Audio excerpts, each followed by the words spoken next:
Galing sa may kayang pamilya si Solin. Nag-iisa lamang siyang anak, kaya naman nakukuha niya agad ang kanyang mga kagustuhan. Businessman ang kanyang ama at nasa bahay lang ang kanyang ina. May sarili silang kumpanya na siyang pinanghahawakan ng kanyang ama. Kaya naman kampante na si Solin na hindi na niya kailangang magtrabaho agad dahil hihintayin niya na lang na siya ang susunod na mamahala ng kumpanya. Party dito, party doon. Shopping dito, shopping doon. Iyan na ang naging araw-araw na routine ni Solin. Pero ang lahat ng iyon ay nagbago sa isang iglap lamang. Kakarating lang ni Solin galing sa mall at nauna nang pumasok sa kanyang silid ang kanilang kasambahay upang dalhin doon ang lahat ng ipinamili niya sa sarili. Habang kinihintay na lumabas ang kasambahay, ay nambaling ang kanyang atensyon sa silid ng kanyang mga magulang. Para kasing nagbabangayan na naman ang dalawa sa loob. Ilang araw na din kasi iyong napapansin ni Solin. Ngunit winawalang bahala niya lang dahil baka away mag-asawa lamang ang lahat. Ma'am Solin, nailagay ko na po sa baba ng kama niyo ang lahat ng pinamili mo, ma'am. Usal ng katulong. Okay, sige manang, bumaba ka na. Thank you. Tanging nasabi ng dalaga. Nang tuluyan nang makababa ang kasambahay, ay dahan-dahan naman niyang inihakbang ang dalawang paa patungo sa silid ng kanyang mga magulang. Itinapat niya ang kanyang tenga sa pinto at rinig na rinig niya na mukhang seryoso nga ang bangayan ng dalawa. Pipihitin niya na sana ang doorknob nang bumukas ito at iniluwa ang galit na aura ng kanyang daddy. Kanina ka pa ba dyan? Tanong nito.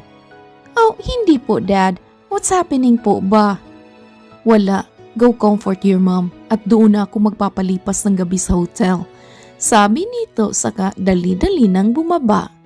Pumasok naman agad si Solin at dinaluhan ang umiiyak niyang ina.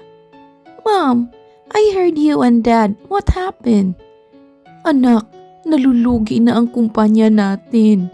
Panimula nito. What? What do you mean nalugi, mom? Dad is handling it and he's good at it. Last year pa nalulugi ang kumpanya natin. Nagkanda utang-utang na ang daddy mo kasi akala niya may sasalba pa nun ang kumpanya. Pero hindi pala. Hanggang sa lumaki ng lumaki iyon. At ngayon napuproblema na kami kung paano namin babayaran ang lahat ng yun. Iyan po ba ang dahilan kung bakit nag-aaway kayo lagi? Gusto niyang mangutang ulit kay Mr. C. Hindi ako pumayag kasi sobrang laki na ng utang niya sa lalaking yun. Lagi ko siyang kinukumbinsi na wag nang ituloy ang binabalak niya at hayaan na lang na bumagsak ang kumpanya. May ipon naman kami. Tsaka may mga alahas naman ako, pwede ko yung maibenta. Magkano po ba ang utang ni Daddy kay Mr. C, ma'am? Bilyones na anak, saan pa ba tayo kukuha ng pera eh? Ang daddy mo lang naman ang kumakayod. Hirap na ako sa kakakumbinsi sa kanya, pero ayaw niya pa rin makinig. Nauuwi lang sa matinding away ang lahat. Okay, I'll try to convince him, ma'am. Wag na. Huwag mo nang idamay ang sarili mo. Kami na ang bahalang gumawa ng solusyon sa gulong pinasok ng dad mo. Oh gosh, kung alam ko lang, sana hindi na lang ako nag-shopping ng marami sa mall. Pwede ko ding idagdag ang savings ko para pangbayad ng utang natin, ma'am. No need, anak. Keep it. Sa'yo yun at hindi namin nilagyan ng daddy mo ng pera ang bank account mo para lang ipambayad ulit sa utang namin. Magagawan din namin ng paraan to, anak. I will try to convince dad, ma'am. Baka naman magbago ang isip niya kapag ako po ang kumausap sa kanya. Okay, sige, ikaw ang bahala, anak. Basta huwag mo lang masyadong alalahanin ang issue na yan, okay? Alright, go to your room now. Niyakap muli ni Solin ang ina, saka dahan-dahang lumabas ng silid. Sinubukan niya pang habulin ang ama sa labas, ngunit nakaalis na ang kotse nito. Bumalik na lamang siya sa taas at pumasok sa kanyang kwarto. Nakatambay lang ang kanyang mga pinamili sa ibaba ng kanyang kama. Wala siyang ganang tingnan ang lahat ng yun. Sa isip niya'y kung alam niya lang na dati pang nalulugi ang kumpanya nila, ay sana hindi na siya gumastos ng ilang libo sa iisang araw lamang. Naalala niya naman ang kaibigang si Ronnie, kaya agad niyang kinuha ang kanyang cellphone at tinawagan ito. Yes, panimula nito sa kabilang linya. Ron, I need you right now. Uy, don't tell me, gusto mo namang maglasing ha? Kilala ko yung tono mo yan, Solin. Of course not. Kagagaling ko lang sa mall at nag-shopping ako. But when I came home, something happened. Gusto ko lang nang makakausap ngayon. Hala, himala. Mukhang seryosong problema yan ah. Gusto mo bang magpunta dito sa condo ko? O ako na ang pupunta dyan sa house niyo? Ikaw na ang magpunta dito please. Ayaw kong iwan si mama mag-isa. Okay then, wait for me there at magbibihis lang ako. Papasok na lang ako agad sa room mo ha. Sure, Ron. Pagkatapos ng kailang usapan ay agad na niyang pinatay ang linya. Nakatingin lang siya sa kisame ng kanyang kwarto. Ang daming sumasagi sa isipan ni Solin. Paano kung tuluyan ngang bumagsak ang kumpanya? Paano na siya? Paano na ang pamilya niya? Ang kumpanya lang naman nila ang tanging bumubuhay sa kanila. Imbis na naghihintay siya ng tamang panahon para siya na ang humawak noon, pero mukhang hindi yata pumabor ang panahon sa gusto niya. Ilang minuto pa siya sa ganoong posisyon nang biglang bumukas ang pintuan ng kanyang silid. Ola, ang bilis ko lang no? Nakangiting wika ni Ronnie. Oh, thank you for coming, Ron. Naman, one call away lang naman ako lagi, just like you. Tsaka, naibiyar na ako sa guard niyo ha? Tinanong ba naman kung boyfriend mo ba daw ako? Ha, kaluka. Anong sinagot mo? Sabi ko, Kuya, kung gwapo at yummy ang hanap ng amo mo na si Solin, ako din po. Nako, magwiwig na talaga ako sa susunod kung punta dito sa inyo para hindi na ako mapagkamalan boyfriend mo. Kadiri. What? Kung makapagsabi ka ng kadiri ha? Parang ang pangit ko naman. Biro lang, ito naman you know na, babae ka, babae din ako.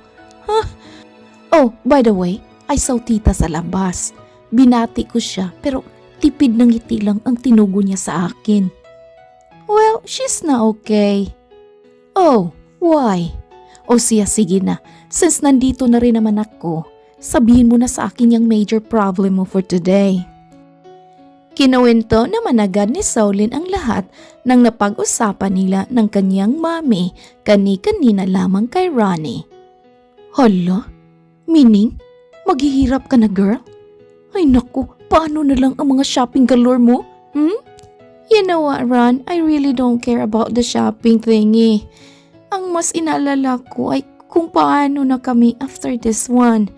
Paano pa kaya namin mababayaran ang utang namin?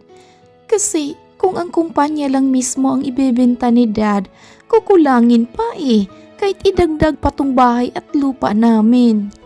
Oh my gosh, that's really a serious problem, Solin. I'm sure naman nakaisip na ang dad mo ng solusyon. I don't know, kasi sabi ni Mami, gusto pa daw ni Dad na mangutang ulit ni Mr. C at nagbabasakali nga siya na maisalba ang company Tumuto si Ma'am, kaya ayun, naging panimula ng away na naman nila. Mahirap yan, Solin. Super.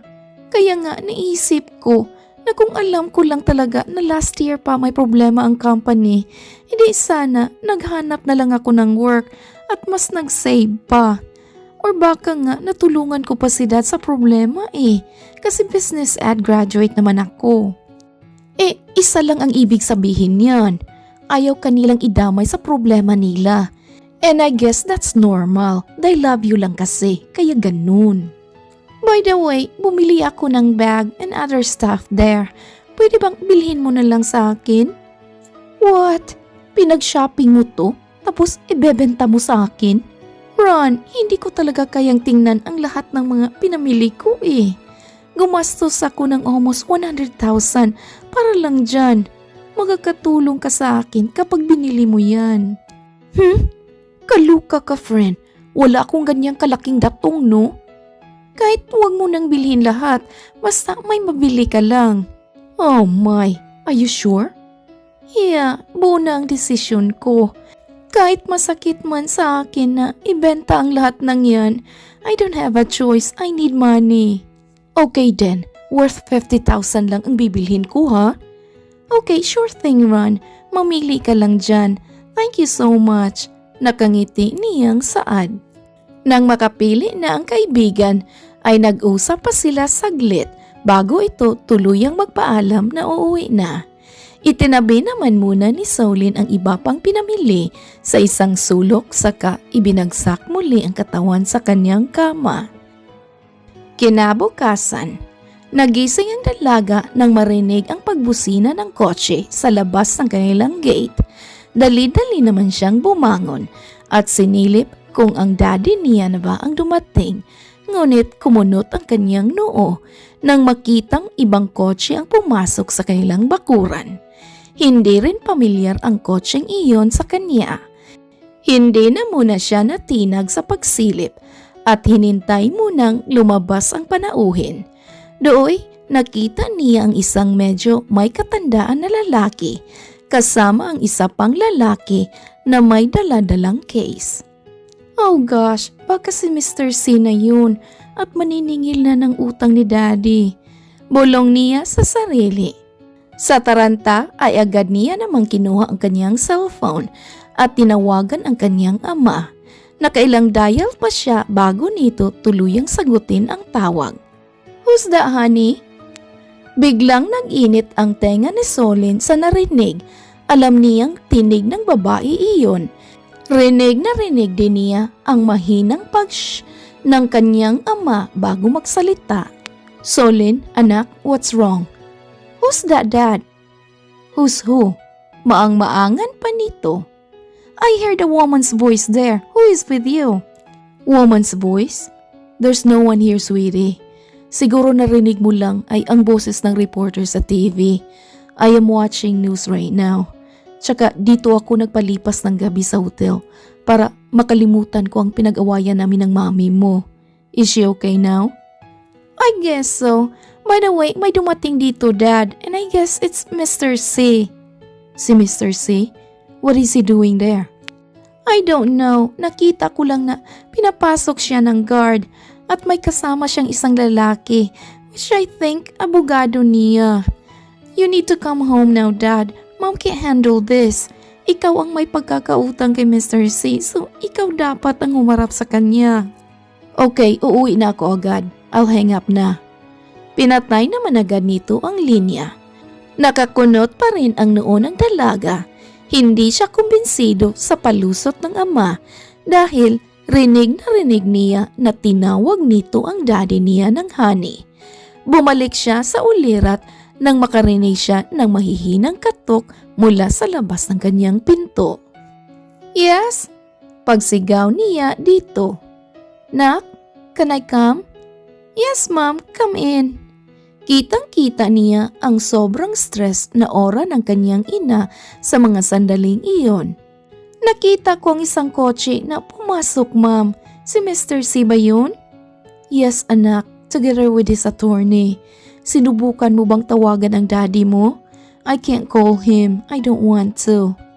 Yes, Ma'am. Pupunta na daw po siya dito. Hindi nga niya alam na nandito si Mr. C eh.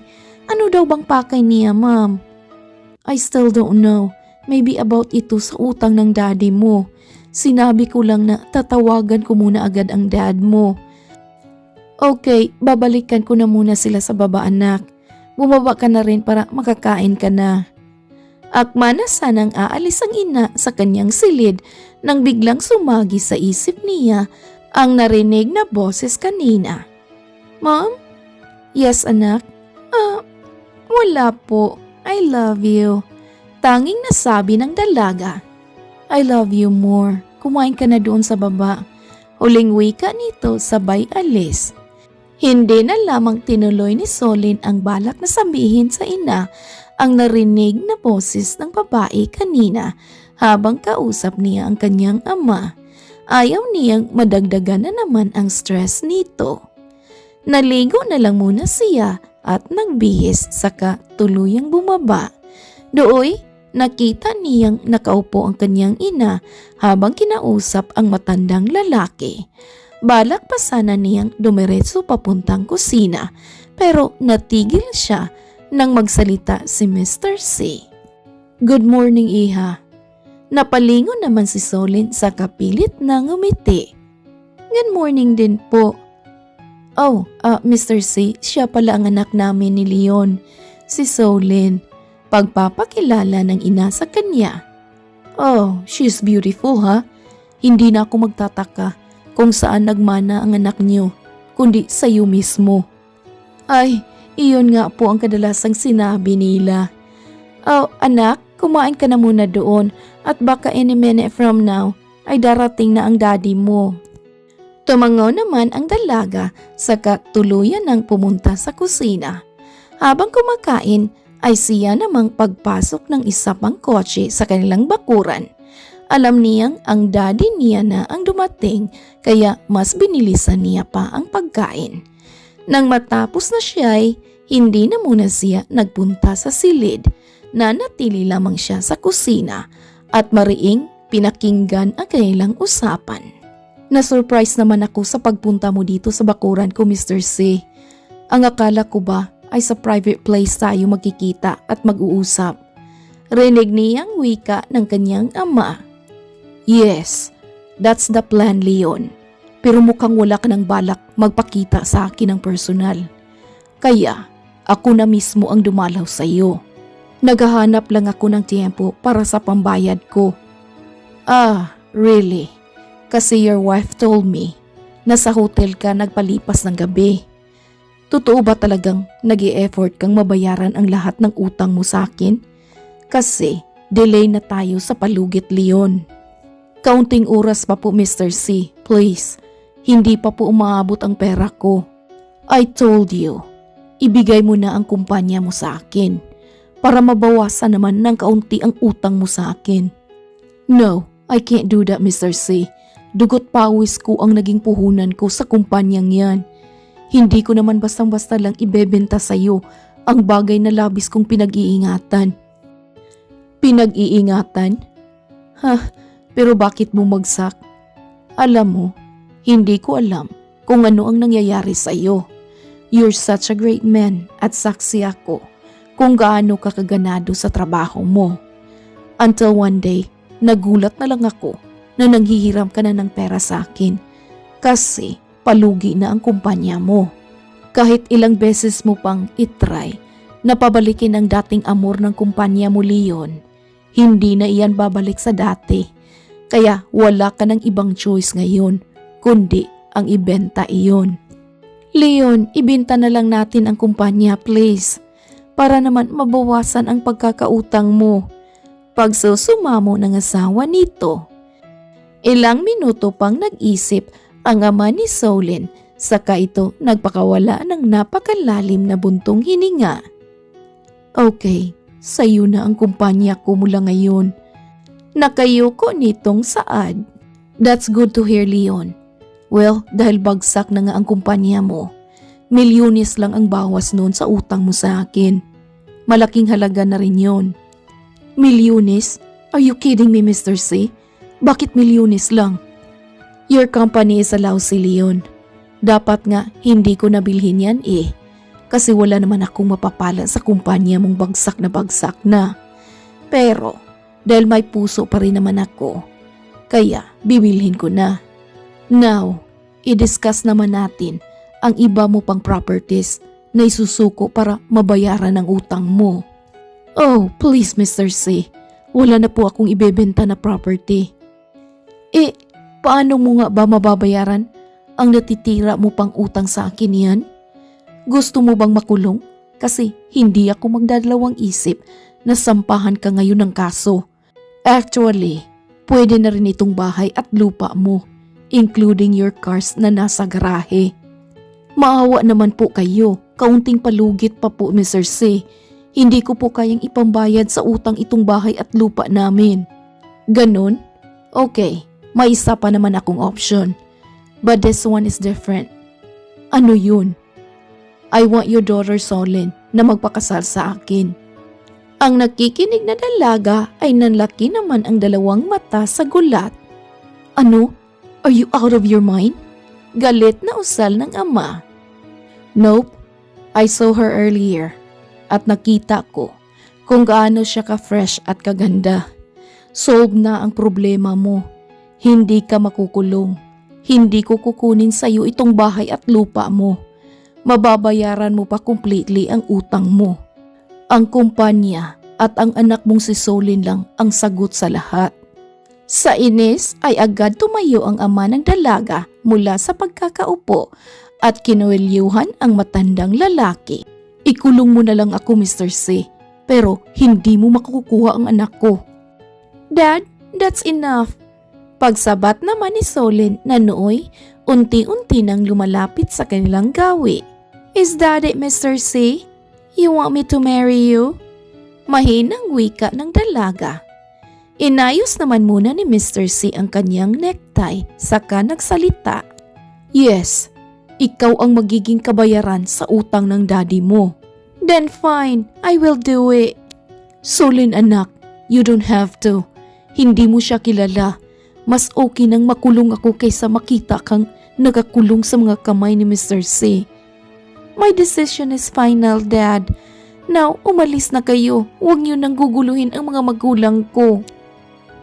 That's a good idea, Iha. Well, since pumayag naman na ang anak ninyo, mauuna na kami. Ang attorney ko na lang ang pababalikin ko dito para pag-usapan ng kasalan. Siyaw. Nakangiting wika ng matanda saka tuluyan ng umalis. Nang makalabas na ang kotse ni Mr. C sa kanilang bakuran, ay saka pa lang naupo si Solin na agad ring dinaluhan ng kanyang ina. Solin, bakit mo yun ginawa? Hindi mo kilala si Mr. C. Nag-aalalang wika ng ina. It's okay, I'm fine, Mom. Kesa naman bumalik kayo ulit sa zero. Ayokong pati itong bahay ay makuha na rin ni Mr. C. Anak naman, hindi isang santo si Mr. C anak. Iba ang pinapakita niya sa inyo. Wika naman ng kanyang ama. Nakapagdesisyon na po ako, Dad, at wala na pong makakapigil sa akin. I hope it's clear. Makakatulog na po kayo ng mahimbing na walang inaalalang utang. Okay, papasok na po ako sa kwarto ko. Pagkasabi nooy, agad namang nagtungo ang dalaga sa kanyang silid. Gusto niyang maiyak pero walang lumalabas na luha sa kanyang mga mata. Buo na ang desisyon niya. Hindi niya ginawa ang pagsisikrepisyo sa kanyang sarili para sa kanyang ama, kundi para sa kanyang ina. Ayaw niyang mas lalo pang mamroblema ito kapag wala na silang matirhan, lalo pa ngayon na mukhang may ibang babae ang kanyang ama. Na-share naman niya agad ang lahat sa kaibigang si Ronnie at pati ito ay gulat na gulat. Kung problemado si Solin ay mas problemado si Ronnie. Alam kasi ng kaibigan na hindi madali ang papasuking bagong buhay ni Solin. Pero wala na rin naman siyang magagawa dahil desisyon pa rin ng kaibigan ang masusunod. Isang araw, pumunta si Mr. C sa bahay nila kasama ang anak nitong si Marcos na isang engineer. Simpleng dinner lang ang pinagsaluhan ng lahat. Tanging si Mr. C lang ang nagsasalita dahil awkward pa din sa party ng pamilya ni Solin ang mga kaganapan. puro tango at pilit na mga tugon lamang ang ginagawa ng mga magulang ng dalaga. Hanggang sa matapos na nga si Solin kumain at nagpa siyang magpunta sa kanilang hardin upang magpahangin, na sinundan naman agad ng anak ni Mr. C na si Marcos. How does it feel to be with my dad? Malamig na wika ng binata. What? You heard me. At hindi ko na kailangan uulitin ang sasabihin ko. Sino ka ba sa tingin mo para sundan ako dito at pagsabihan ako ng ganyan? Frankly speaking, Solin, I don't like you. And I don't care if you don't like me. Wala kang alam sa lahat, kaya don't you dare to say any bad words against me, son. Huwag mo akong matawag-tawag na son. Well, looks like you don't have a choice. Weeks from now, ay magiging mommy mo na ako. And either you like it or not, kailangan mo akong tawaging mommy. Aalis na nga lang ako dito at mukhang biglang uminit ang simoy ng hangin. Akma na sanang aalis ang dalaga nang biglang hawakan ni Marcos ang kanyang braso. Trying to catch a big fish, huh? Well, I am the big fish, Marcos. Tsaka, hindi ko kagustuhan ang maikasal sa daddy mo. Siya ang nagkagusto sa akin. At sinunggaban mo naman? You know what? I am not doing this kasi hindi ako pabor sa iyo. I am doing this to save you. Hindi mo kilala si daddy.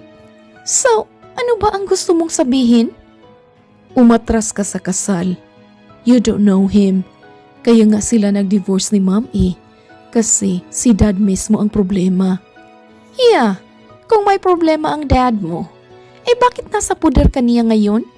Hindi ba dapat sa puder ng mami mo ikaw naroon? Ayaw kong magpunta ng States. That's why, mas pinili kong kay dad magstay. Besides, dad has no issue with me naman Tulad nga ng sinabi ko, Marcos, wala kang alam sa dahilan ko kung bakit ko to ginagawa. Kaya please lang, stay out of my way. Hindi na ako bata. At hindi mo na ako kailangang pagsabihan. I know my worth. Pagkasabi nooy, agad niya namang tinabig ang kamay ng binata at dire-diretso na sa pag-alis. Napasapo na lamang din sa kanyang ulo si Marcos habang tahimik na pinagmamasdan ang papaalis na dalaga. Napailing na lamang din siya sa kanyang ulo dahil mukhang hindi na nga niya mababago ang desisyon nito. Mabilis lumipas ang mga araw at dumating na nga ang araw na hinihiling ni Solin na sana'y matapos agad. Ngayon kasi magaganap ang kasalan nila ni Mr. C at ilang oras na lamang ay magiging ganap na Mrs. C na rin siya. Nakaupo lang si Solin habang seryosong pinagmamasdan ang sariling refleksyon sa salamin. Naroon ang katawang lupa niya pero lumilipad ang isip niya. Bumalik lamang siya sa ulirat nang marinig niya ang boses ng kaibigan niyang si Rani. Si Rani kasi ang kinuha niyang personal makeup artist.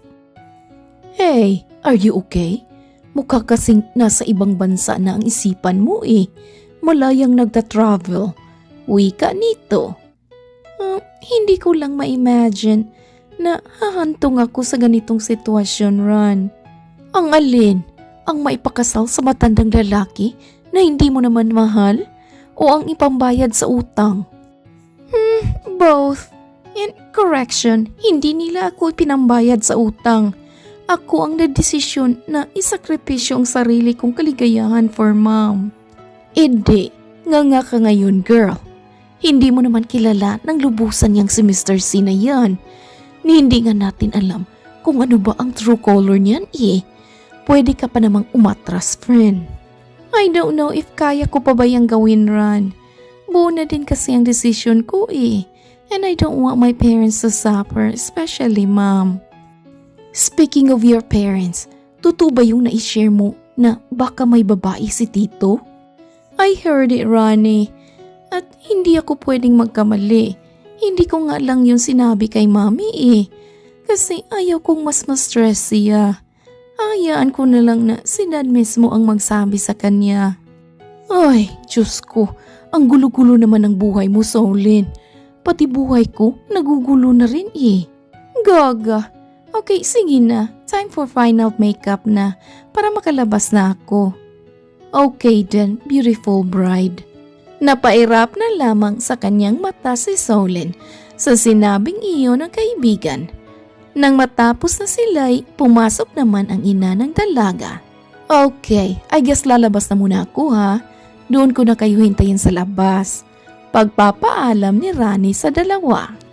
Ang ganda mo ngayon anak. Pero sana lang sa lalaking mahal mo ikaw ikakasal.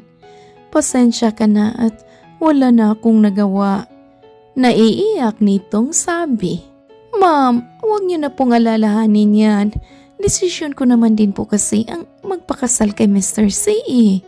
Kung sana'y hindi lang ipinalugi ng daddy mo ang kumpanya, ay hindi sana tayo hantong sa ganito. What? Ipinalugi po? Anak, nawalan siya ng maraming clients kasi halos hindi na siya nakakadalo sa mga meetings nila. Minsan, wala rin siya sa opisina. Tanging sekretarya niya lamang ang naiiwan. Kung ganun, saan po nagpupunta si Dad while he's not in the office? May ibang babae ang daddy mo anak. Kumunot naman ang noo ng dalaga sa narinig. So, alam mo na may ibang babae si Dad, Ma'am? Teka, alam mo na ba? Sinabi ba sa'yo ng dad mo? No, pero noong tinawagan ko siya na pumunta si Mr. C sa bahay, ay nakarinig ako ng boses ng babae sa hotel na pinagstayhan niya. Oh, so alam mo na din pala?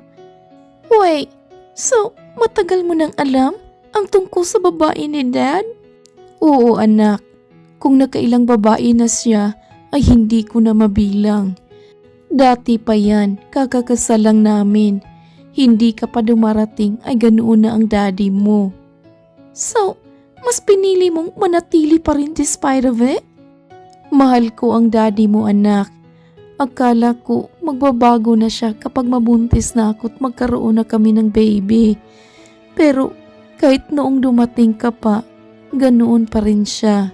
Tinitiis ko na lang kasi wala naman akong pupuntahan. Wala akong trabaho at nandyan ka pa.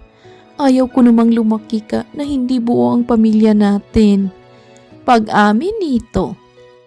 Oh God, so okay lang talaga sa inyo na ikaw ang legal na asawa pero sa ibang babae siya umuwi? Mom naman, you should have told me. Ano ka ba? Tulad nga ng sabi ko, hindi mo na kailangang problemahin ang mga bagay na kami naman ang may gawa. O siya sige na lumabas na tayo. Baga hinihintay ka na ng lahat. Mauna na ako. Hindi na lang umimik si Solin. Masama ang loob niya. Ginawa niya ang pagpapakasal na ito upang hindi mawalan ng tirahan ang ina dahil sa pag-aakalang hindi nito alam ang pangbababae ng kanyang ama. Pero mukhang mali siya. Ano pa ba ang hindi niya nalalaman sa sarili niyang pamilya? Inayos niya na lamang ang sarili sa tuluyan ng lumabas. Nang mag-umpisa na ang seremonya ay nakita niyang kukunti lang ang mga bisitang dumalo. Iyon na din kasi ang isa sa hiling niya kay Mr. C dahil ayaw niyang maging well-known ang kasalang iyon. Habang dahan-dahang naglalakad papunta sa harapan, ay kitang-kita niya ang masamang tingin sa kanya ni Marcos. Ngunit winalang bahala niya na lamang iyon dahil kahit ano pang gawin niya ay mukhang hindi talaga siya magugustuhan ng nag-iisang anak ni Mr. C. Matapos ang seremonyang iyon at lahat ay masaya maliban na lamang sa kanyang mga magulang, kay Marcos at syempre sa kanya. Dumiretso na agad sila sa reception. Ngunit maagang nagpaalam ang dalaga sa asawa dahil masama daw ang pakiramdam nito. Kahit ang totoo'y ayaw lang naman niya talagang makipagplastikan sa mga taong naroon. Mr. C, mauuna na akong umuwi. Hindi ko na talaga kaya, nahihilo na ako. Pagsisinungaling pa ni Solen. Wait, why are you calling me Mr. C now? I am your husband. Okay, go on honey. Ako na ang bahalang magpaliwanag sa mga bisita na masama ang pakiramdam mo. Pero hindi na kita maihahatid sa bahay. Nanindig naman ang lahat ng balahibo ni Solen sa katawan nang marinig ang salitang honey. Magpapahatid na lang siguro ako sa kaibigan ko. Sinong kaibigan? Dad, pwede na pong sumabay ang asawa mo sa akin. Tutal uuwi na din naman ako sa bahay. Oh, uuwi ka na? Why? May i-review lang po akong design ng bahay. And I also need to rest at maaga pa po ako bukas. Okay then. Mabuti pa nga'y sumama ka na kay Marcos, honey. Alam mo naman siguro ang kwarto natin, di ba? Dumiretso ka na doon. Kahit naiilang ay tumango na lamang si Solen upang mapabilis ang usapan.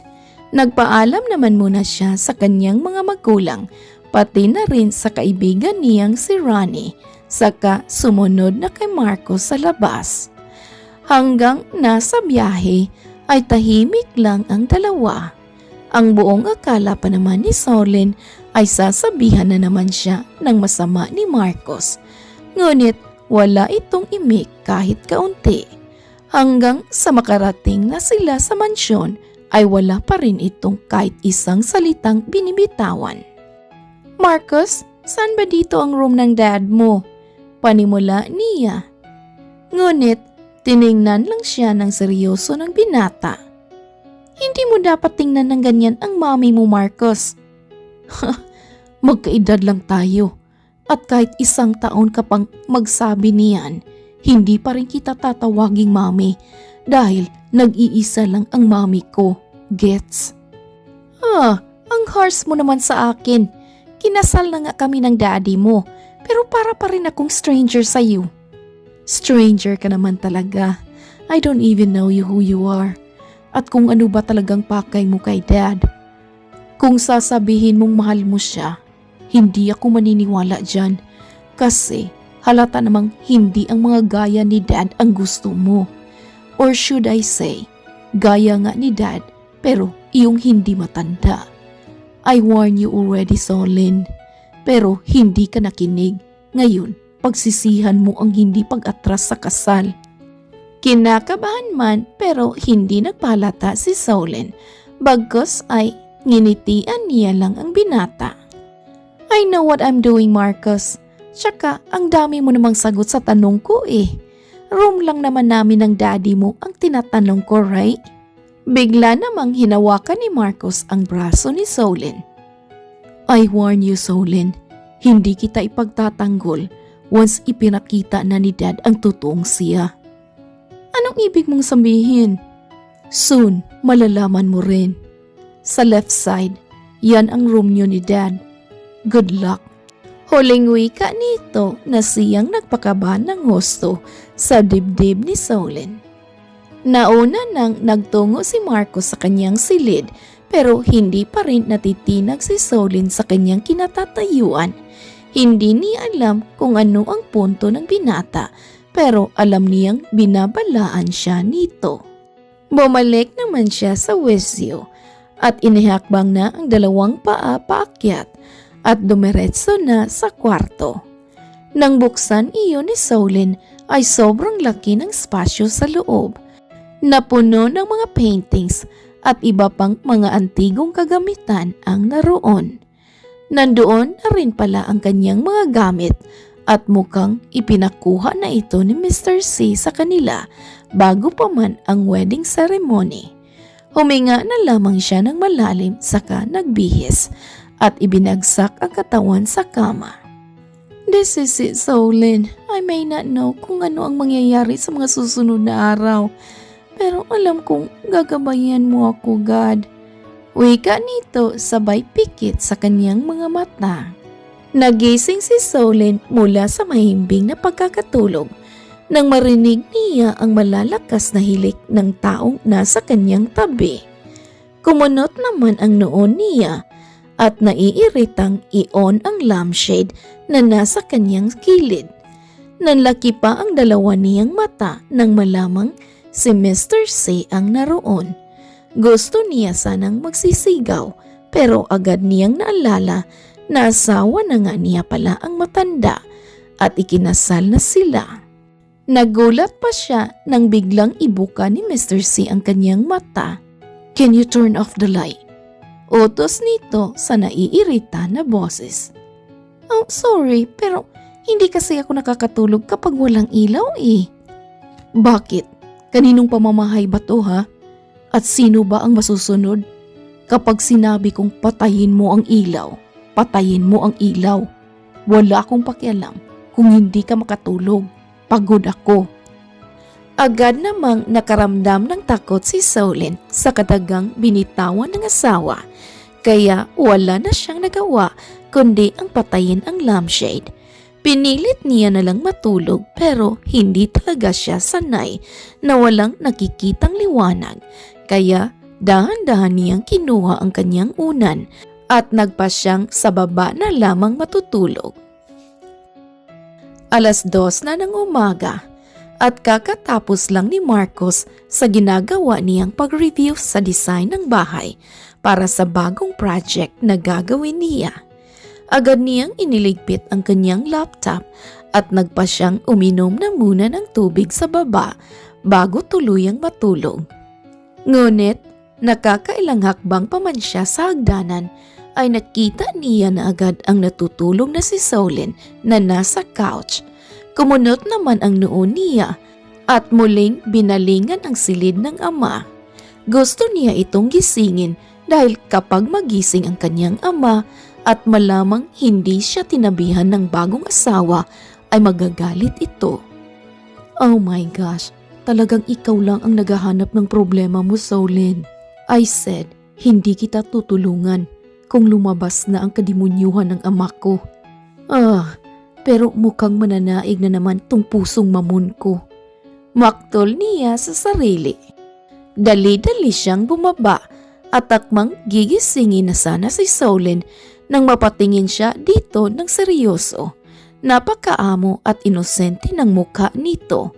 May mahahabang pilik mata, sakto lang ang tangos ng ilong at mapupulang mga labi. Hindi niya maipagkakaila na sobrang ganda ni Solin. Ngunit bukod doon, hindi niya rin maisip kung ano ba talaga ang dahilan kung bakit niya mas piniling pakasalan ang kanyang ama. Kung pera lang din naman ang pag-uusapan, mapera naman ang dalaga at may sariling kumpanya ang kanyang mga magulang. Nasa ganoon siyang pag-iisip nang mag-unat si Solin at dahan-dahang ibuka ang kanyang mga mata. Nagkatitigan pa sila saglit hanggang sa mapapitlag si Solin sa kinahihigaan. "Aw!" Sigaw niya. "Shh! Ano ka ba? It's 2 in the morning pa. Magigising mo ang mga kasambahay." "Ano bang ginagawa mo dito?" Ikaw, ano bang ginagawa mo dito? At bakit ka dito natutulog? Kapag nagising si Dad at malaman niyang hindi ka niya katabi, magagalit yun." Kasi naman, nagising ako sa malakas niyang hilik. Plus, pinapatay niya sa akin ang ilaw. Hindi kasi ako nakakatulog kapag walang nakikitang kahit kaunting liwanag sa paligid ko. Kaya nagpasya na ako na dito na muna matulog sa baba. Ikaw lang din ang naghahanap ng problema mo, Solin. Now go, habang hindi pa nagigising si Dad. Bakit ba? Ano naman kung magalit siya? May dahilan naman ako kung bakit ayaw ko doong natulog Solin, just go. Ano? Hindi na nga natapos ni Marcos ang ibig na sabihin nang makita niyang biglang bumukas ang pintuan ng silid ng ama. "Gising na si Dad. Now fix yourself. Tumakbo ka pupunta sa kusina at magtimpla ka ng kape habang hindi ka pa niya nakikita." "Ano? Sundin mo na lang ang sinasabi ko." Sa taranta ay dahan-dahan namang nagtungo si Solin sa kusina at kunwaring nagtitimpla ng kape. Hindi niya alam kung bakit siya napasunod ni Marcos. Basta't ang alam niya lang ay mukhang magiging safe siya kapag sumunod siya dito. "Honey, What are you doing here? Oh, nagkakape lang ako. Nasanay na kasi ako na tuwing madaling araw nagkakape ako. Pagpapalusot niya. Bakit nawawala ang unan mo sa kama? Oh, kasi sobrang lamig kasi kanina kaya dinala ko na. Really? I'm warning you, Solin. Ayaw kong hindi mo sinusunod ang mga utos ko.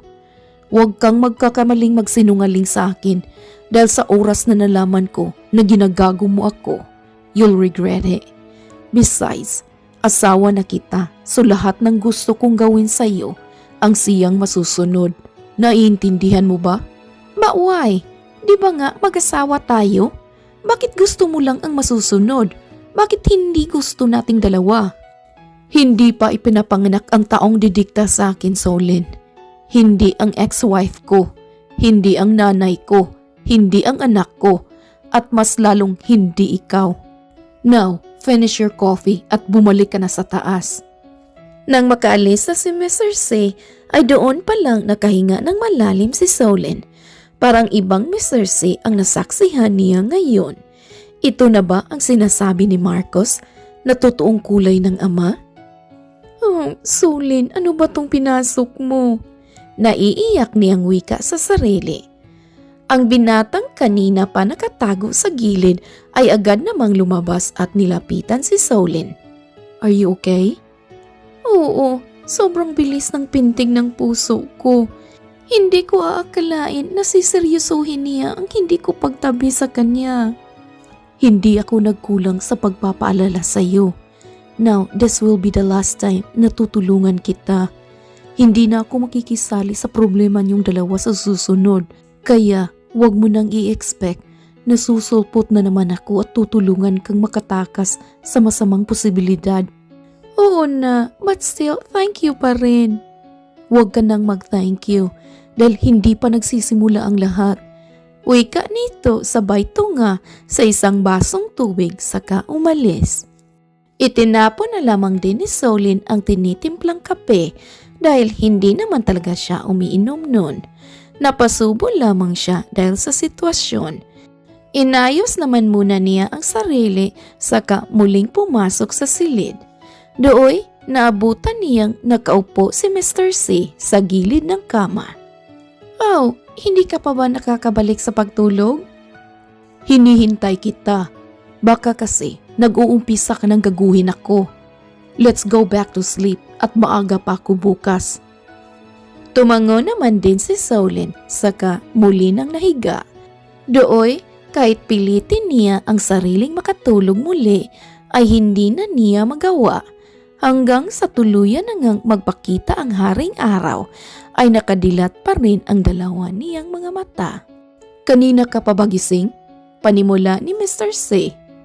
Oh, hindi naman. Kakagising ko lang din. Okay, i-prepare mo na ang bathtub at maliligo na ako maya-maya lang. Ano? Hindi mo ba ako narinig? O nagbibingi-bingihan ka lang? I said, prepare now the bathtub. Huwag mong painitin ang ulo ko sa sobrang aga pa, Solin. Bakit hindi na lang ikaw ang mag-prepare? Ikaw naman ang maliligo, di ba? Sa inis ay lumapit lang si Mr. C sa asawa at agad hinawakan ng mahigpit ang kanyang buhok. Isa ka lang palamunin sa bahay na to. Ako ang nagtatrabaho. Kaya ikaw lang dapat ang mag-prepare nun dahil ako ang asawa mo.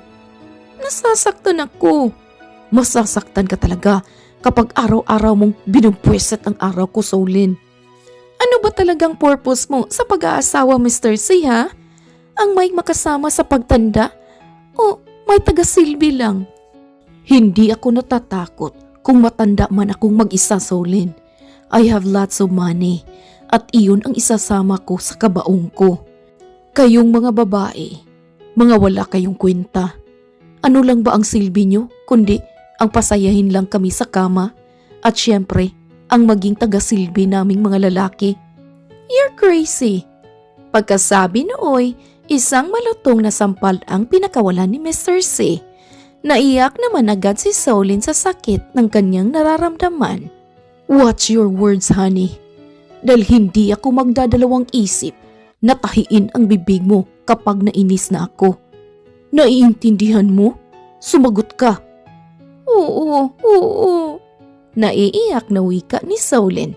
Now go, do it.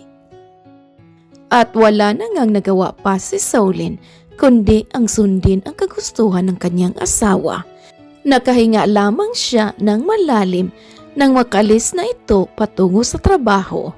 Gusto niyang tawagan ang kanyang ina pero hindi niya tinuloy dahil masama pa rin ang loob niya dito. Hanggang sa naging ganun na ang naging setup ni Solin sa pamamahay na iyon. Kapag galit si Mr. C galing sa opisina ay si Solin ang pinagbubuntungan nito sa kanyang galit. Kahit kaunting pagkakamali lang din ang gawin ni Solin ay agad itong napupuna ni Mr. C. Naging human punching bag si Solin sa mga kamay ng kanyang asawa. Bagay na napapansin naman ni Marcos pero mas pinili niya na lamang na hindi mangialam. Isang araw habang wala si Mr. C at nagpaalam na may business travel sa Mindanao at doon naman nagpasya si Solin na papuntahin ang kaibigang si Ronnie sa bahay. Pagdating ng kaibigan ay ganoon na lang ang gulat nito nang makita ang hitsura ni Solin. Bukod kasi sa mga pasa nito sa mukha, may mga pasa din ito sa katawan. Uy, Diyos ko mahabagin friend, ikaw ba talaga tong kaharap ko ngayon?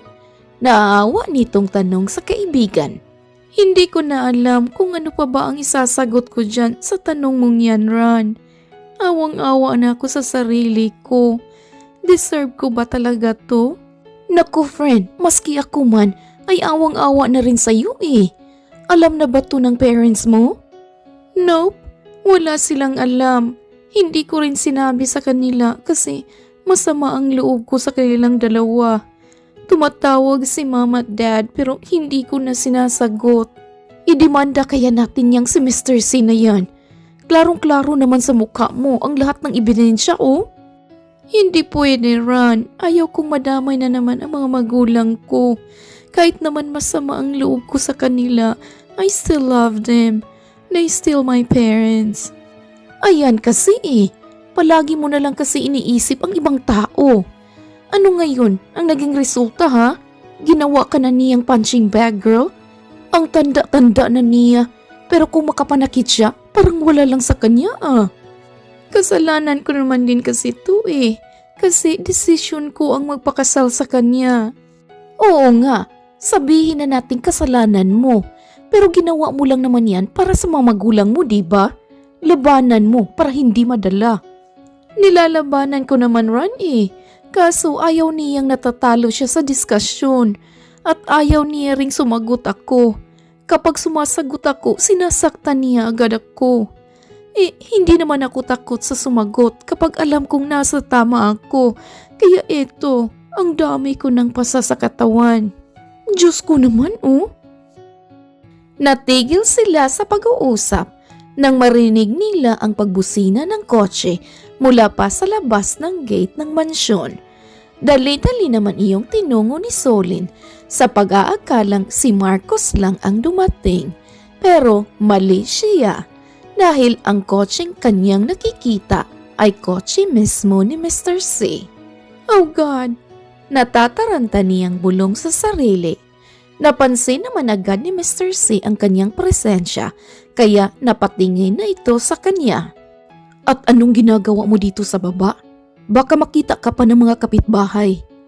Oh, akala ko ba may business travel kayo sa Mindanao? Hindi natuloy. Masama daw kasi ang ihip ng panahon. Kaya next week na ulit kami aalis.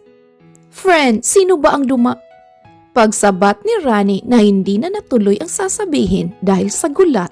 Kumunot naman ang noo ng matanda at kitang-kita rin ni Solin ang pagtagis ng bagang nito. Oh, this is Rani, my friend. Kaya pala, ganoon na lang ang disappoint sa mukha mo nang makita ako dahil may lalaki ka palang dinadala sa bahay ko. Please, pakinggan mo naman ako this time. He's my best friend at hindi siya straight na lalaki. Siya pa nga ang makeup artist ko noong kasal natin eh. pagpapaliwanag ni Solin. Ngunit, imbes na makinig sa paliwanag ng asawa, ay isang malakas na sampa lamang ang dumampis sa pisngi ni Solin. Mr. C, please. Your wife is telling you the truth. Mali po ang nasa isip niyo. Nauutal pang buluwas ni Ronnie. Ikaw, get out! At huwag na huwag ka nang babalik sa bakuran ko dahil kapag umapak ka pa ulit dito, ipapatay kita.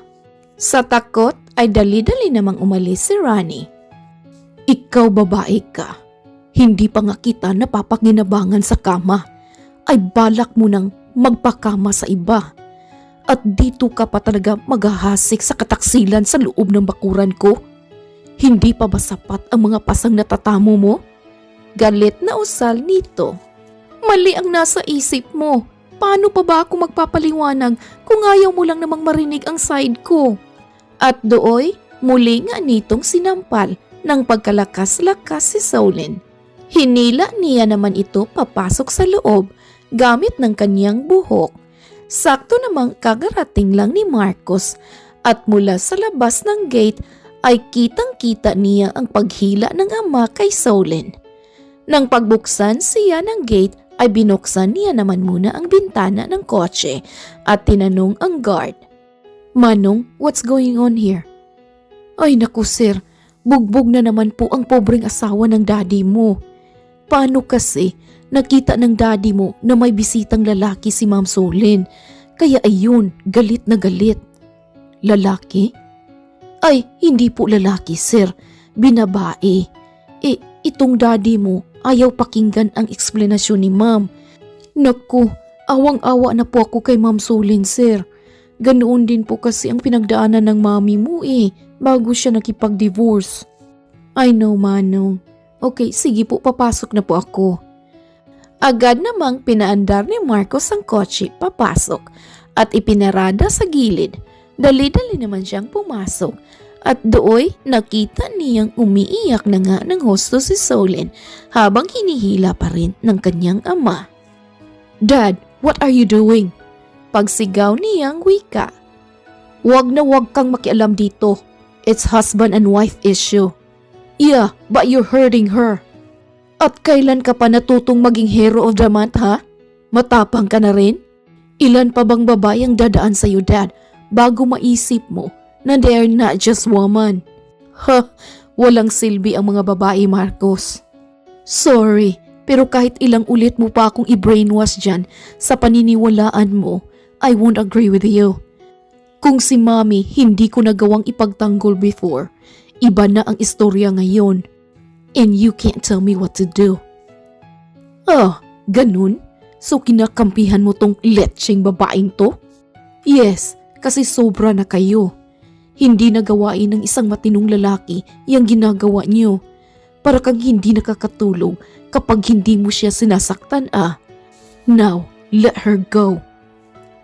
Wala ka talagang alam, Marcos. Para malaman mo, siya lang naman ang naging kabayaran sa utang ng mga sarili niyang mga magulang together with their company. Natigilan naman si Marcos sa narinig at napatingin sa umiiyak pa rin si Solin. Kaya kahit anong gusto kong gawin sa kanya ay gagawin ko dahil pagmamay-ari ko siya. Muli nitong sambit. Dad, please let her go. Alam mo, ang pinakaayaw ko sa lahat ay yung dinidiktahan ako kung ano ang gagawin. Pero dahil mahal kita, I will do it. Pagkasabi nooy, agad niyang tinulak si Solin sa hagdanan dahilan upang dumugo ang kanyang noo at mawalan ito ng malay. You're pure evil. Say what you want. Now bring her to the hospital. Balitaan mo na lang ako kapag patay na yan. Wika nito na parabang wala lang sa kanya ang nangyari. Dali-dali namang kinarga ni Marcos si Solin papuntang labas at isinakay sa kotse saka gumayak papunta sa hospital. Kulang na lang ay paliparin niya ang sasakyan dahil sa pagmamadali. Oh God, bakit ko ba kasi hinayaan na lang nasaktan ka ni Dad? Naiiyak niyang wika. Nagigilty siya Rinig na rinig niya tuwing gabi ang mga sagutan ng dalawa at ang impit ng mga hagulhol ni Solin, pero nagbibingi-bingihan lang siya. Kahit pa gustong gusto na niyang makialam pero hindi niya magawa. Siguro nga'y duwag pa siya sa lagay na iyon, pero ngayon hindi na siya papayag matulad si Solin sa nangyari sa kanyang mami noon. Pagdating sa ospital ay agad namang inasikaso si Solin sa mga staff. Pabalik-balik lamang ang binata habang naglalakad. Agad naman niyang naisip ang mga magulang ni Solin, kaya agad niyang hinanap ang numero ng mga ito sa company list ng kanyang ama. At sa awa ng Diyos ay nakita niya naman agad iyon, kaya dali-dali niya itong tinawagan upang ibalita ang lahat ng nangyari. Ilang minuto pa ay dumating naman agad ang ina ni Solin, pati na rin ang kaibigan nitong si Ronnie. "Oh my gosh, how is she?" Panimula ni Ronnie. "I still don't know yet." "Wait, ikaw ba ang bisita ni Solin sa bahay?" "Oo, best friend ako ni Solin.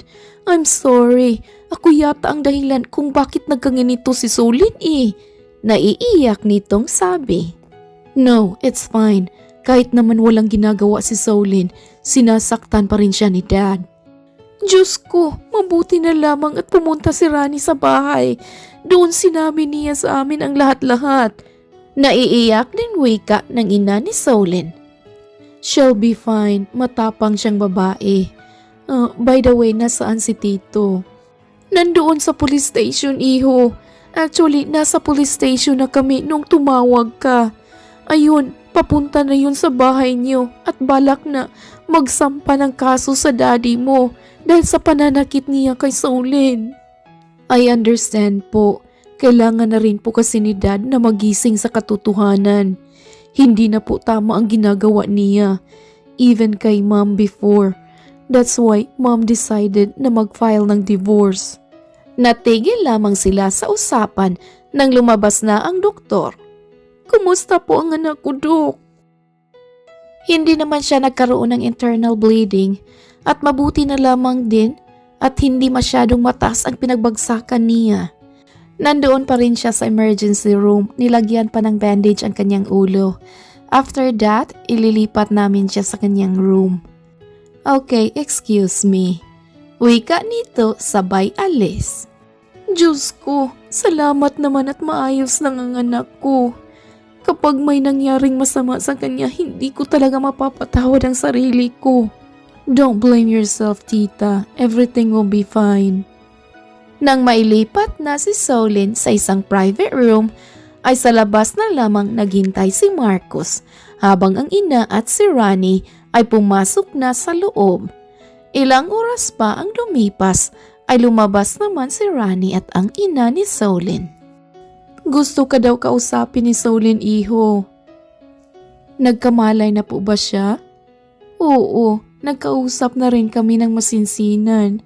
Ngayon ikaw naman daw ang kakausapin niya."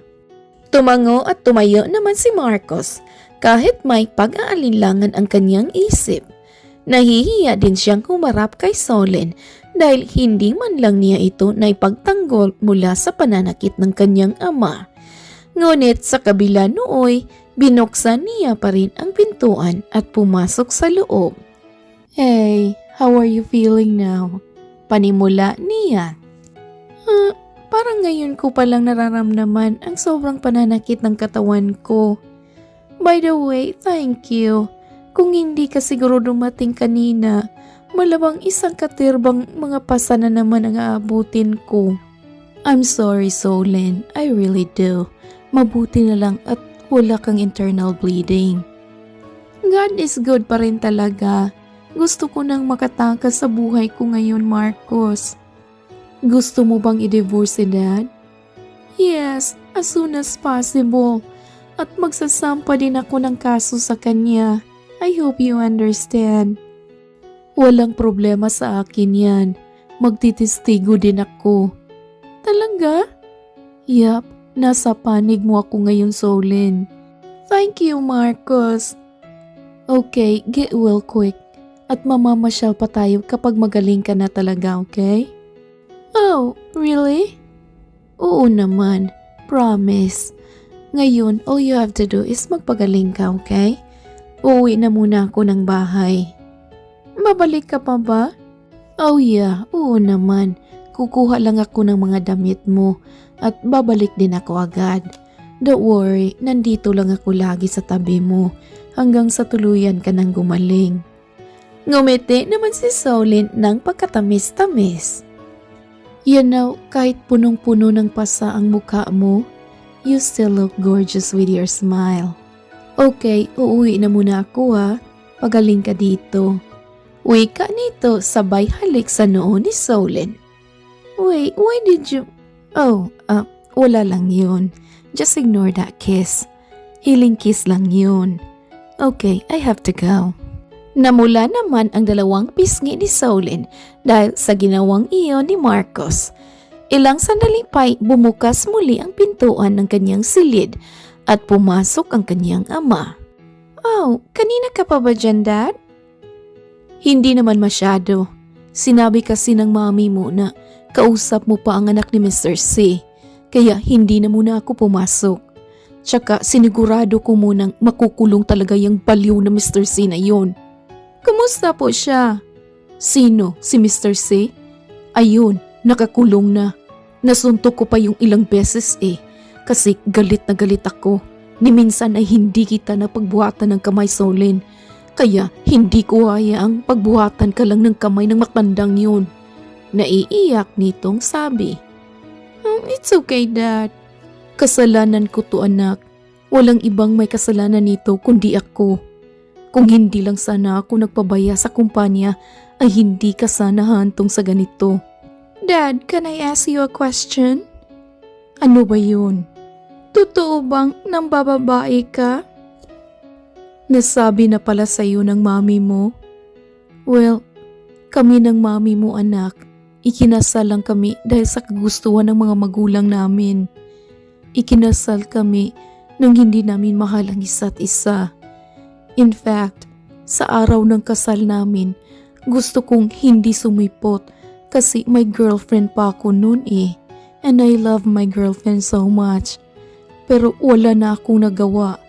After the wedding, sinubukan kong mambabae para ma-turn off ang mami mo at makipaghiwalay sa akin. Pero di niya ginawa. Bagkus ay mas inintindi niya pa ako. Doon ko nalaman na she has a pure heart and she deserves to be loved. At ngayon na may nangyari na sa'yo, pinapangako ko na babaguhin ko na ang sarili ko at bubuuhin ko ulit ang pamilya natin. Mahaba nitong salaysay. Huwag niyo naman pong saktan ulit si Mom, Dad. She loves you so much. Aware siya sa lahat ng nangyayari. Pero iniiyak niya lang ng patago. Hanggang ngayon, naniniwala pa rin siyang magbabago ka at mamahalin mo siya ng buong buo.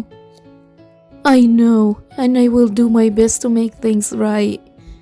Nagyakapan lamang ang dalawa at doon na napaiyak si Solin. Makalipas pa ang ilang araw ay unti-unti na ngang gumagaling ang mga sugat at pasa ni Solin. Inasikaso na din ng abogado nila ang divorce papers, pati na rin ang kaso na isasampa ni Solin kay Mr. C. Kapag naman, hindi nakakabisita ang mami at daddy ni Solin sa ospital dahil abala ito sa pagpatong ng kaso para kay Mr. C, ay si Marcos ang naroon. Naiilang man dahil para siyang bata kung ituring ni Marcos, pero masaya na rin siya at hindi na rin nawawala ang mga ngiti sa kanyang mga labi. Okay, here. Eat well para may sapat na lakas ka na kapag pwede ka nang lumabas dito. Marcos naman kaya ko naman kasing subuan ang sarili ko. No need for that. Gusto ko Tsaka prinsesa kita. Hoy, anong prinsesa pinagsasabi mo? Bakit nagkakalimutan mo? Hindi pa approve ang divorce namin ng daddy mo. Kaya mami mo pa rin ako.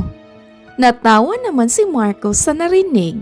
Okay, sige na po mami. Mamihalin ko habang buhay. Natatawa pa nitong sabi. Pinagsasabi mo dyan. At dahil tayo lang namang dalawa dito, susulitin ko na ang pagkakataon. I like you, Solin.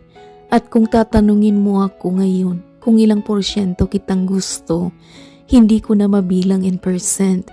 Basta ang alam ko lang, I like you and I'm willing to wait whenever you're ready. Alam mo naman ang sitwasyon ko ngayon, Marcos, diba? Napaka-awkward kasi. Ikinasal kami ng daddy mo. Tapos, magkikipag-divorce ako para maging boyfriend ka? I don't think that's a good idea. Kaya nga, I am willing to wait eh. Hindi naman ako nagmamadali. You can always take your time. Pero kapag sa tingin mo naman ay wala akong chance sa iyo, sabihin mo lang sa akin. Sa tingin mo, wala ka nga bang chance sa akin? Nakangiti nitong tanong sa binata. Kung ako ang magtatanong niyan sa iyo, wala nga ba? Mukhang meron. Meron naman. 20%. 20% lang? Yeah, for now. Pero mapapalago din natin yung 20% na yan. Saad nito na sinabayan pa ng isang malakas na pagtawa. Natawa na lamang din si Marcos saka ginulo ang buhok ni Solin. Mabilis lumipas ang araw at tuluyan na ngang gumaling ang dalaga. Nakauwi na rin siya at si Marcos na mismo ang naghatid sa mga gamit niya sa bahay nila. It's good to be back. Nakangiting wika ng dalaga. Mabuti naman at nagustuhan mo ang bagong pintura ng kwarto mo, anak. Nga pala, nasa hardin pa si Marcos, kausap ng daddy mo. Okay, puntahan mo muna at magprepara lang muna ako ng tanghalian. Okay, sige ma'am.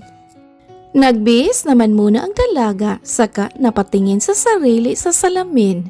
Sa isip niya'y bumalik na nga ang dati niyang itsura. Sana lang ay maaprobahan na ang divorce papers nila ni Mr. C para makabalik na rin siya sa dati niyang buhay. Pagkatapos niyang mag-ayos ay bumaba naman siya agad at dumiretso na sa hardin. Nakasalubong niya pa ang kanyang ama. Dad? Nandyan pa po ba si Marcos? Oh, oo anak.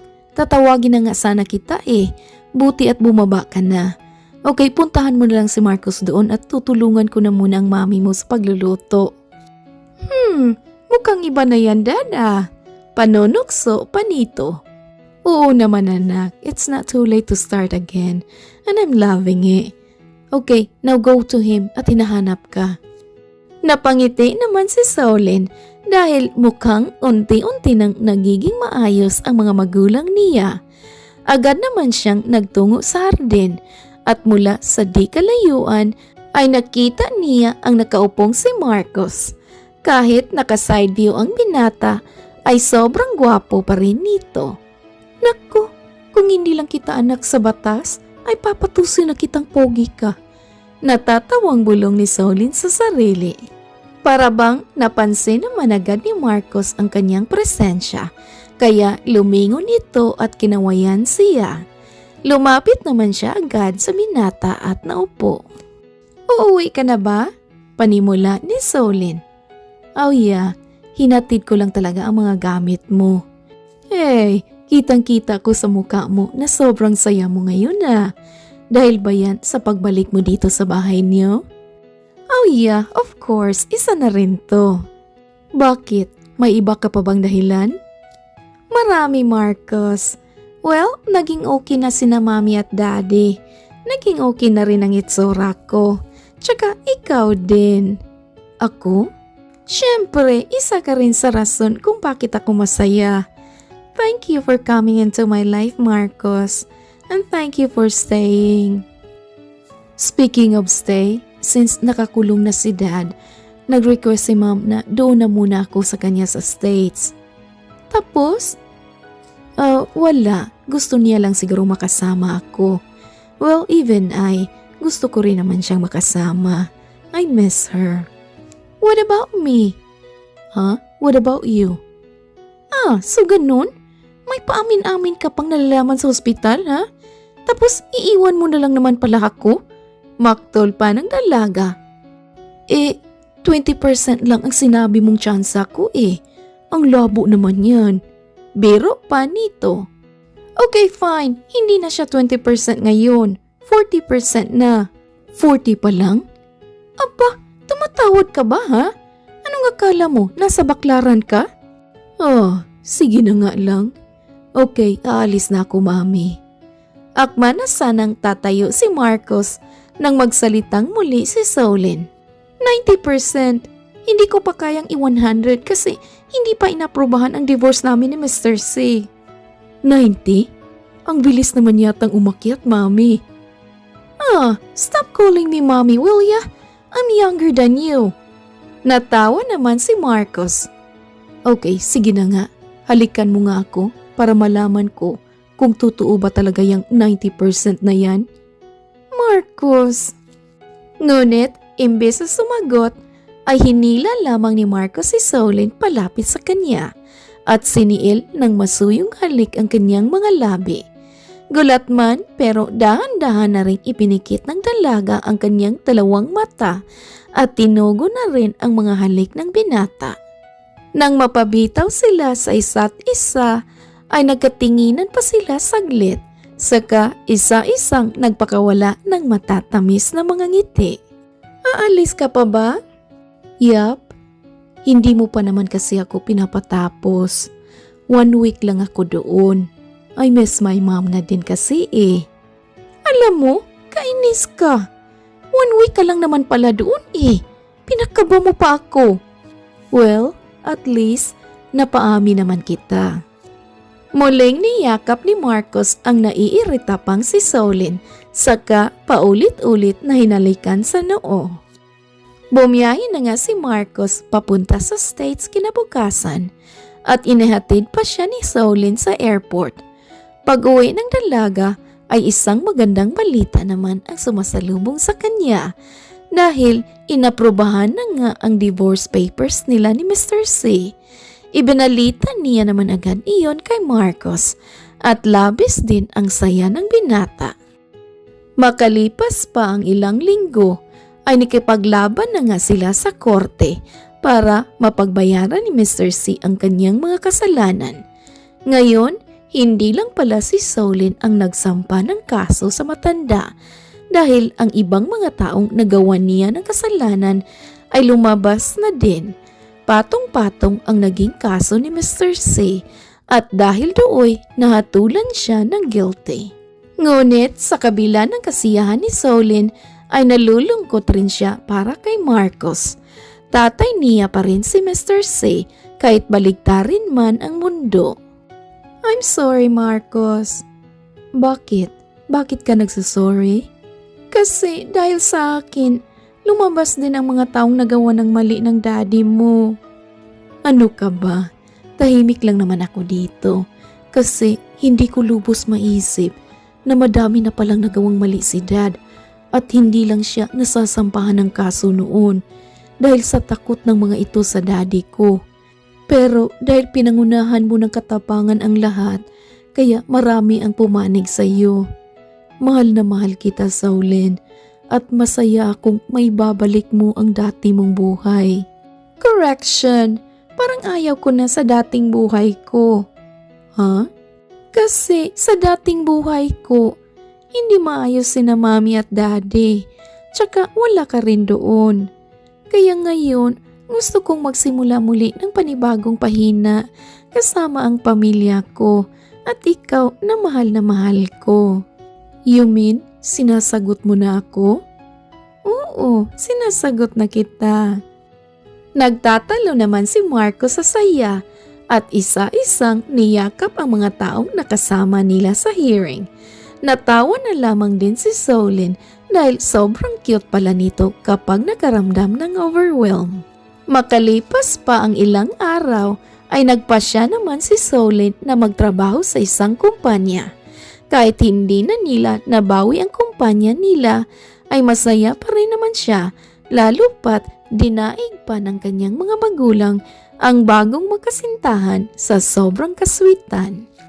Sa kabilang banda, patuloy din sa pagtatrabaho si Marcos bilang isang engineer. Sa kabila ng kanilang hectic schedules, ay nagagawa pa rin naman nilang mabigyan ng oras ang isa't isa. Nakapagpatayo na rin sila ng sarili nilang negosyo na daddy at mommy mismo ni Solen ang humahawak.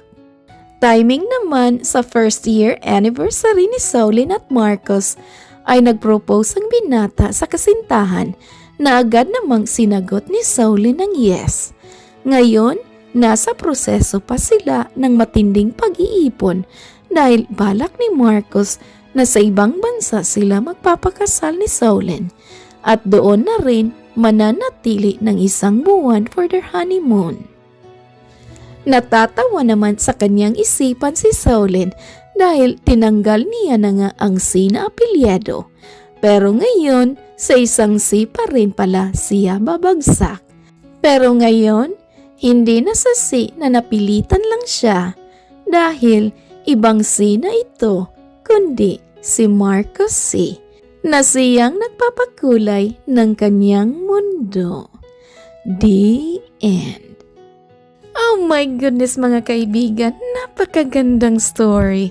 I enjoyed this one. I hope you enjoy. If you do, please like and comment. Thank you Regine for writing this story. Thank you all my subscribers and listeners. And kung hindi pa kayo nakasubscribe, please subscribe.